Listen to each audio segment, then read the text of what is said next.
boy Cam, and I'm back with another banger. Did y'all miss me, bro? I know y'all missed me. I missed y'all too.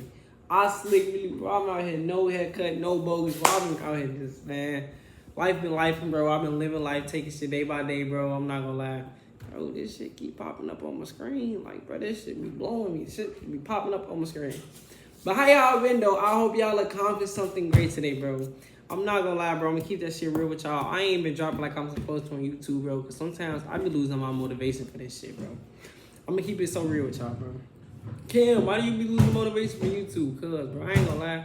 Y'all don't be acting like y'all wanna fuck with me on the views. But it be cool, though. Like, I don't, you know what I'm saying? I know it come with the game. I gotta charge it to the game. You know what I'm saying? Make you wanna go harder type shit. And I ain't gonna lie, like, that really be kind of dismotivating me. Like, damn, maybe I shouldn't be doing this. But I don't need to have that mindset, bro, because one video gonna blow up and it's gonna put me on forever. So, you know what I'm saying? I'm not gonna, you know what I'm saying, take that route. I'm not gonna be like that, you know what I'm saying? I tell y'all, go to my Twitch, bro. It's down in the bio. We be lit on Twitch. I'm trying to tell y'all. Y'all don't be wanting to listen. I be trying to tell y'all, bro, we be lit on Twitch, bro. I'm telling y'all, we be having that bitch busting. I'm telling y'all.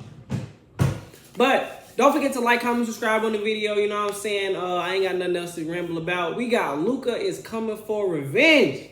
What y'all think that mean, bro? What type of revenge y'all think Luka coming for? You know what I'm saying? From being ridiculed about Nico, the Nico guy. What y'all think the revenge is, man? Let's get straight into it. I'm curious on the video, man. Off-season Shout out Jimmy High Roller. As empty as they are inevitable. With every new season comes the barrage of new clips, videos, photos of players looking slimmer, players looking absolutely jacked, jump shots looking nicer, and fans getting hyped up on the idea of a new, improved version of their favorite player. Fool me once, shame on you. Fool me twice, shame on the guy who showed me photos of shredded James Harden. Luka Doncic, the latest member of this off-season tradition, recently going through a transformation of his own. He's lost weight, overhauled his diet, put down the basketball altogether to focus on getting in peak physical form. The same exact routine we have grown all too familiar with. But this transformation feels different. It feels personal. 6 months ago, the Mavericks did the unthinkable by turning their backs on the future of their franchise. And in response, Luka isn't just getting into shape. He wants more than to just study film or work on his jump shot. He wants revenge. Ooh, I ain't gonna lie. I look like you been in the gym, bro. Y'all been in the gym, bro? I'm telling y'all, the gym will take y'all a long way, bro. I'm telling you, bro. I'll be in the gym. I'm telling y'all. Published a cover story detailing the drastic transformation of Luka Doncic over the last 3 months. In the article, Luka talks about the sacrifices he's made to hopefully take his body and game to the next level. Details that include him beginning his off-season training program the day after the Lakers were eliminated from the playoffs, followed by months of fasting, a strict diet, more time to rest than any other point in his career, and even a 1-month stretch where he stopped playing basketball altogether to focus on weight training and other sports to get his mind and body off the court and focused on his overall fitness. And immediately following this news came the hype of skinny Luka. Do you even recognize the person on the cover? Showing off his slimmer physique in the newest issue. Now you can tell there's a difference, but there's a difference. I'm not gonna lie. I'm not gonna sit there and be like, oh yeah, it's not no major difference, but you can tell. You can tell he been lifting them weights though. You can tell he been hitting that cardio. You can tell for sure. But after a full summer of training and lots of protein, he's poised to take his game and the Lakers to another level. But we've seen this before, not just from other players, but from Luka himself, time and time and time again. So why would things be any different this time? Because I believe Luka's commitment to his health and conditioning over the last few months actually has little to do with his body and more to do with his mind. The real transformation here isn't in his weight or his conditioning, it's between his ears. For the last 6 months, Luka has been a ticking time bomb. His abilities as a leader were questioned, his work ethic and his drive were put up for debate in front of the whole world. The Mavericks traded Luka because they felt not only was he out of shape, but that he would never get into shape. They felt he wasn't taking his conditioning seriously, and his lack of discipline was essentially a death sentence to any hopes the Mavs had at ever winning a title with him leading their team. No, I'm not gonna sit here and do that. Like, bro, who the fuck is this guy? Nah, I'm not gonna sit here. I won't sit here and let them say that, bro. I personally feel like it wasn't all Luka fault why they didn't win shit. I'm not gonna lie, bro. I don't personally, when he was with the Mavs, I personally don't feel like it was his fault, bro. It's always about the pieces that you place around your star player, bro. A star player can only take you so far, game. Facts. Prime example, 2018 LeBron. He carried that bum-ass Cavaliers team to the finals, bro. But what happened? When they got to the Warriors, they got swept. What the, like, bro, it's only a nigga could do so much. One person can only do so much, bro. Like, bro, I need to stop blaming Luka. Maybe he was out of shape, bro. Maybe he was this and that. But at the same time, bro, y'all wasn't here providing him with shit. Nigga was stressed. I'd be stress smoking too. If I'm around a bunch of bum ass niggas that ain't helping me do shit, and I'm carrying the team, I'll be mad as hell too. So it's like, to which his own, bro. You gotta be realistic, bro. As they were at the time, and probably should have stayed in private, but from their perspective were legitimate concerns. In the following months, Dallas got AD, they landed with the #1 overall pick, which is suspicious, and they landed on Cooper Flag. A happy just imagine, bro, just think about it for a second. Just think about it for a second, bro. Cooper Flag, Kyrie Irving, and Luka, bro. Come on, bro. That is a crazy team. And then you got Daniel Gafford down low, bro. That is not bad. I'm not gonna lie. Hey, don't Dallas sound considering that bad. their monstrosity of a decision. But the one thing Dallas forgot to factor into their grand plan, there is nothing Luka Doncic loves more than revenge.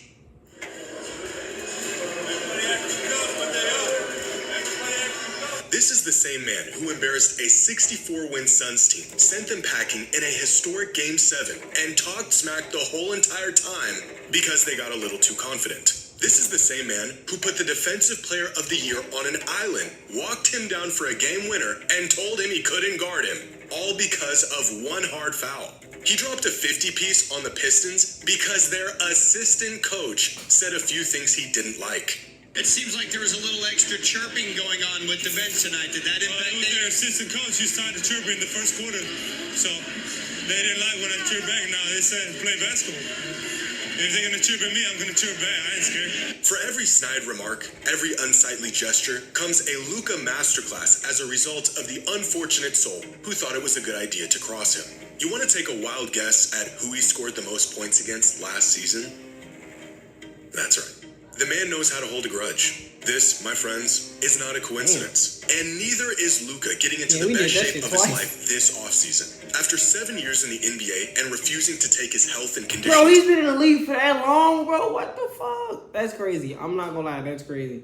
Time just be flying. Luka literally did exactly what the Mavs said he would never do and got into the best shape of his life purely out of spite. Which leads me to believe this is not your typical off-season transformation. This is a man who is out for revenge, and like the greats that came before him, is prepared to not just change his game, but change his entire approach on the game. Back in 2011, after losing to Dallas in the finals, LeBron James was at a crossroads in his career. He was definitively the best player in the world. I'm not even gonna lie, bro. We was not supposed to lose that finals, bro. I'm not gonna lie. They was not supposed to lose that shit, bro. I ain't gonna lie. I remember sitting there watching that finals firsthand, bro. They was not supposed to lose that shit game. I'm not gonna lie. They was not supposed to lose that shit, bro. At this point, his game looked sharp. It looked complete. He was better than ever. And yet, something was still clearly missing. And it was in the following offseason where he found that missing piece. He sought training from Akeem Olajuwon to expand his post game. He spent more time studying his decision-making on the court and finding ways to improve it. And of course, he transformed his body to handle the more inside-out game he would deploy in the following season. The transformation, although visible on the outside, was happening inside. How he saw the game, how he led his team, his resilience in tough moments, and the sacrifices he was willing to make in order to win. A transformation motivated by the shortcomings and criticism he had faced leading up to that point, and a shift in perspective that many all-time greats have had to face and overcome. Michael Jordan's moment came in the summer of 1990, after getting beat down by the Pistons, searching for I ain't gonna lie, bro. I still be watching this series on YouTube, bro. They was whooping his ass. I'm not even gonna lie, bro. To get over the hump, his answer came in the form of spending countless hours in the weight room, putting on 15 pounds in the offseason to handle the physicality teams were throwing at him, and a newfound willingness to adapt his game to a new system and coach that knew it could work, but only if Michael bought into it. Kareem's moment came after a 7-year championship drought, where he had to embrace the idea of not just being a great player, but being a great leader, inspired by a young, exuberant rookie who virtually gave him no other choice. Some of these turning points are more public, more intentional. Others are stumbled upon in pursuit of greatness. But all All of them weren't just transformations of game, but a transformation of how they approach the game. After repeated playoff failures and constant criticism about his work ethic and conditioning, Shaq's moment came in the summer of 1999. With Phil Jackson as the new coach in LA, Shaq showed up in the best shape of his life, leaned into the triangle offense, and for the first time, fully bought into not just dominating, but winning. The transformation was visible in his body, but the change that really mattered happened to his mind. For Kobe, his moment came at rock bottom, with the departure of Shaq and missing the playoffs entirely in 2005. In the years that followed, he began to reshape not just his body, but his identity as a leader. A transformation that brought upon a... Bro, Kobe will ever be my favorite player of all time, bro. He will always be the best in my opinion, bro. Nobody could ever change that. I will argue to that. I don't give a fuck about what Michael did, who LeBron did, bro. Kobe will always be the best in my opinion, bro. New era in Kobe's career. As it's Kobe just like, bro, like, come on, like the shit that Kobe fucking did. Bro, and everybody always want to say, oh, he just copied Michael Jordan, woo, but he did it better. Fuck y'all. I feel like he did it better. I feel like he did it way better. Fuck y'all. Time, his number changed, but the real shift happened in his mindset. He learned how to elevate teammates rather than just outscore opponents. A change that gave Kobe the tools to lead his team in ways that never quite showed up in the box score. All of these players, despite their game-breaking abilities and undeniable impact on the game, had to face the uncomfortable reality that if they wanted to win, something needed to change. A reality that Luka is facing at this moment in his career in more ways than one. Jokic, Giannis, Shea, Embiid, Tatum. What do all of these players have in common? It better not be no bullshit, because don't ever put this bum-ass nigga in the motherfucker in the... Don't ever put this bum-ass nigga in the conversation with my GOAT at the moment. They are all generational talents of the current No, the NBA fuck era. you not. No, the fuck you They not. also share something else in common. All of these players have won at least one of these milestone awards through the first 8 seasons of their career. MVP, Finals MVP, and or a championship. The only Jokic got every one of those. Like what are we talking about? Jokic got every one of those. Only got 2 MVPs. who hasn't is Luka. In fact, almost without exception, every all-time great modern player stamped their legacy with at least one of these benchmark achievements that separate great players from all-time great Right, players. bro, he got 2 of them bitches. Bleed on bro, great. Then he got 2. We got 2 rings. Jokic got 2 rings. Am I tweaking? Oh wait, no, I'm tripping. I'm tripping. Yeah, I'm tripping. I'm over tripping. I'm whooping. My bad, Chad. That's Finals MVP and MVP. Yeah, I'm whooping, Chad. My bad. That's my bad. By the end of their 8th season in the league, most of them with many of these awards. By this point, nearing about the halfway mark of a player's career, the truly transcendent players are well on their way to checking off these accomplishments. And in terms of talent, impact, I'm not gonna lie, numbers, the fact that SGA did this shit all in one season, bro, that's crazy. I will be so honest. Bird and Magic is the only people to do this in a 7th season. I'm not gonna lie, that's crazy. I'm not gonna lie. First, the fact that that's Jordan, not Magic. My bad. Is that Jordan, right? The nigga Jordan did this shit twice. I'm not even gonna lie. That's tough. That's tough as hell. I'm not even gonna sit here and back, bro. He did it twice. He did this shit twice. He did it twice back to back, bro. I'm not even gonna lie. You know my GOAT, Kobe. What Kobe did? I just seen that nigga. Kobe did it. Oh, Kobe didn't do it. Fuck. Damn, Kobe, what the fuck? He got championships, though. Shit, he got 3 of them bitches. So, bro, great. Luka should be in this class by now. That has not only been the expectation. Bro, this nigga won the finals and finals MVP in his rookie season. I'm not gonna lie, that's crazy. That is fucking insane. I'm not even gonna lie. That is insane.